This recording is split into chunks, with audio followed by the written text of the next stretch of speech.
2000-এর অধিক ছাত্র জনতা প্রাণ দিয়েছে। দীর্ঘ 16টা বছর জাতিকে বিভক্ত করে রাখা হয়েছে।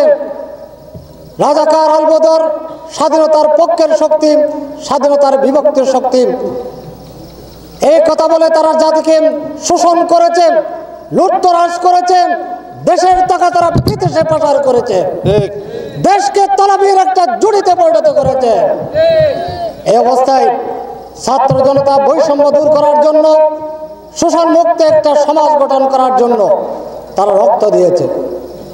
আগামীতে জাতি যখন এখন ঐক্যবদ্ধ হয়েছে কল্যাণময় একটা রাষ্ট্র গঠন করার জন্য, জাতি যখন ভেবেচিন্তে সিদ্ধান্ত নিয়েছে বৈষম্যহীন একটি রাষ্ট্র গঠন করার জন্য, আল কোরআনের সমাজ ছাড়া বিকল্প কোনো পথ নেই। আমরা দীর্ঘ দিন ধরে 54 বছর ধরে উলামায়ে কেরামগণ আমাদেরকে কোরআনের কথা বলে আসছে। উলামায়ে কেরামগণ কোরআনের কথাগুলো আমরা শুনতেছি।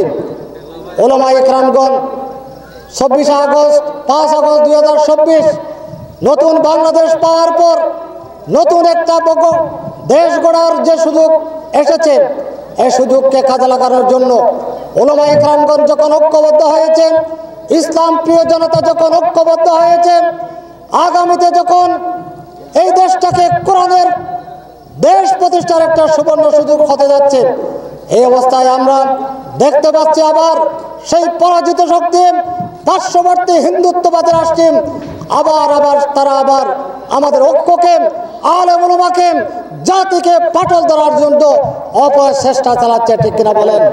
নতুন সেই স্লোগান, আবার পুরান সেই স্লোগান আবার নতুন করে তারা উজ্জীবিত করার অপচেষ্টা চালাচ্ছে। আমরা যারা এই প্রচেষ্টা চালাচ্ছেন তাদেরকে বলতে চাই, আপনারা সেই পুরানো ক্যাসেট বাজানোর অপচেষ্টা করবে না। সেই ক্যাসেটকে 5 আগস্ট 2024 এদেশের 18 কোটি মানুষ আস্থা করে নিক্ষেপ করেছে। ঠিক কিনা বলেন?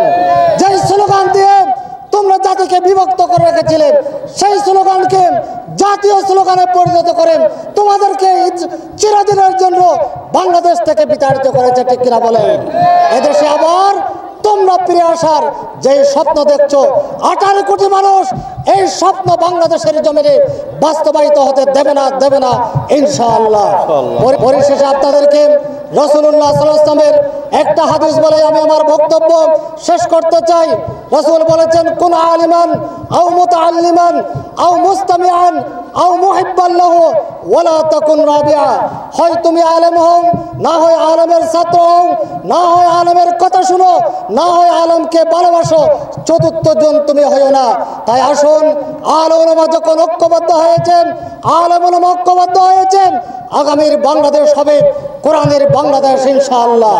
আগামীর বাংলাদেশ হবে ইসলামের বাংলাদেশ ইনশাআল্লাহ। আলেম ওলামার কথা আমরা 52 বছর ধরে তাফসীর শুনেছি, সেই তাফসীরকে আগামীতে সংসদে প্রতিষ্ঠা করব ইনশাআল্লাহ। আল্লাহ রাব্বুল আলামিন আগামীর বাংলাদেশ ইসলামের বাংলাদেশ গড়ার তৌফিক দান করুন।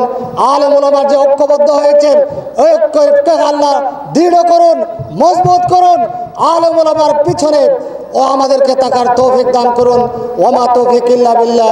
আসসালামু আলাইকুম ওয়া রাহমাতুল্লাহ।